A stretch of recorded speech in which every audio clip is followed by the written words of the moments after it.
चंद्रपूर जिल्ह्यातील वरोरा तालुक्यातील टेमुर्डा या गावात ग्रामपंचायतने ग्रामसभा न घेतल्याने अनेक नागरिकांना आर्थिक ताण सोसावा लागला आणि याबाबत सरपंच आणि ग्रामसेवक यांच्या विरुद्ध ग्रामपंचायत मधील सदस्यांनी तक्रार करताना थेट बडतर्फ करण्याची मागणी करताना काय म्हटलं ते जाणून घेऊया. साहेब, डिसेंबर महिन्यामध्ये वसुली किती झाली आपली?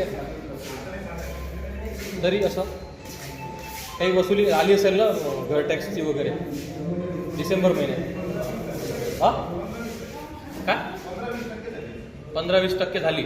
तर आता एक माझा प्रश्न आहे, ही जर सभा नोव्हेंबर महिन्यातच लागली असते जी आर आल्याबरोबर लगेच, तर डिसेंबर महिन्यात जेवढ्या लोकांनी टॅक्स भरला तेवढ्याचे नुकसानीची जबाबदार आता कोण? तर आपल्या ग्रामपंचायतला जी आर गव्हर्नमेंटनी जेव्हा प्रसिद्ध केला ती तारीख होती 17 नोव्हेंबर 2025. परंतु आमच्या ग्रामपंचायतला आता त्या दिवशी ग्रामसेवक साहेबांनी 2 जानेवारीला ग्रामसभा घेण्यात आली. तर त्या ग्रामसभेमध्ये आम्ही ग्रामसेवक साहेबांना विचारणा केली की ग्रामपंचायतला आपल्या जी आर प्राप्त कधी झाला. तर त्यांनी आधी सुरुवातीला सांगण्यास टाळाटाळ केली, फक्त नोव्हेंबर महिना सांगायचे. नंतर मग त्यांनी काही वेळानंतर आम्हाला सांगितले की 18 ते 20 तारखेच्या दरम्यान आपल्याला जी आरची प्राप्ती झाली ग्रामपंचायतला.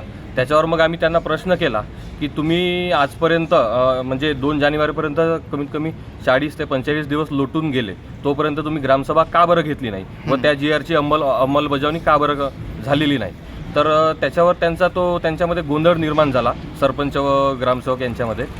त्याच्यानंतर मग त्यांनी गोंधळून नंतर मग सरपंचांनी स्वतः असे मान्य केले की आम्ही स्वतःहूनच ग्रामसभा घेतली नाही व जी आरची अंमलबजावणी केलेली नाही. हे सरपंचांनी ग्रामसभेमध्ये मान्य केले. त्याच्यानंतर मग त्यांना आम्ही प्रश्न केला की जर तुम्ही ग्रामसभा ही डिसेंबर महिन्यामध्ये अंमलात आणली असती तर डिसेंबर महिन्यामध्ये ज्या काही लोकांनी आता टॅक्स भरलेला आहे त्या लोकांना जर 50%चं त्याच्यामध्ये त्यांना प्रॉफिट झालं असतं, 50% टॅक्स त्यांचा वाचला असता. त्याच्यावरूनच आता हे निश्चित झालं की यांनी ग्रामसेवक साहेबांनी तो जी आर अंमलात आणला नसल्यामुळे काही लोकांचे आर्थिक नुकसान पण झाले व 31 डिसेंबरला जो नवीन जी आर आला आहे 31 मार्चपर्यंत, कदाचित तो जर जी आर आलाच नसता तर आमच्या संपूर्ण ग्रामवासी हे योजनेपासून वंचित राहिले असते. त्याच्यामुळे खूप मोठा हा गंभीर हलगर्जीपणा आहे सरपंच व ग्रामसेवक यांचा. तर आमची ग्रामस्थांची व आमची स्वतःची अशी मागणी आहे की यांच्यावर योग्य ती कायदेशीर कारवाई करण्यात यावी. यानंतर CTVने सरपंच सुचिता निकोरे यांच्यासोबत संवाद साधताना त्यांची प्रतिक्रिया जाणून घेतली, तेव्हा त्यांनी काय उत्तर दिलं हे सुद्धा जाणून घेऊया. आता बघ ना, आपण डिसेंबरमध्ये ग्रामसभा घेतली आहे, तर लाभार्थी यापासून वंचित राहणार नाहीत. पण नोव्हेंबर ते डिसेंबरमध्ये ज्या ज्या लोकांनी पैसे भरले आहे त्यांना आपण समोरच्या चालू वर्षात 50% सूट देऊ.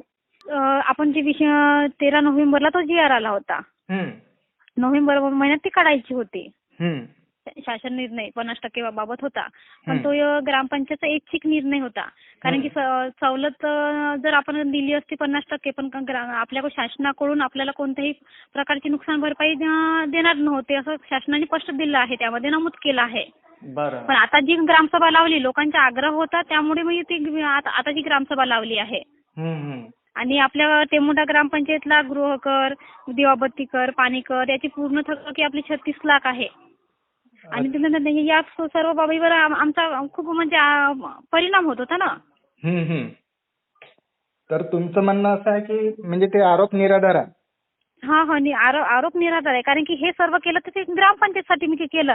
ग्रामपंचायतच्या म्हणजे जे काही आर्थिक आहे बाबी त्यासाठी केलं आहे. त्याच्यात स्वतःच किंवा ते त्यांचे जे आरोप आहे ते हेच आहे. पण तुमच्यावर कायदेशीर कारवाई करण्यात यावी म्हणूनही त्यांनी म्हटलं आहे. हो, त्याचं उत्तर आपण देऊ म्हणा त्यांना. त्यांनी काही पण म्हणत असेल ना, विरोधी लोकांचं कामच आहे. म्हणजे चांगल्या गोष्टीला विरोध करणं आणि शक्यतो आमच्या ग्रामपंचायत ज्यांनी आरोप केला आहे त्यांचा नेहमी विरोध असतो. सगळ्याच गोष्टीला, चांगल्या गोष्टीला असतोच.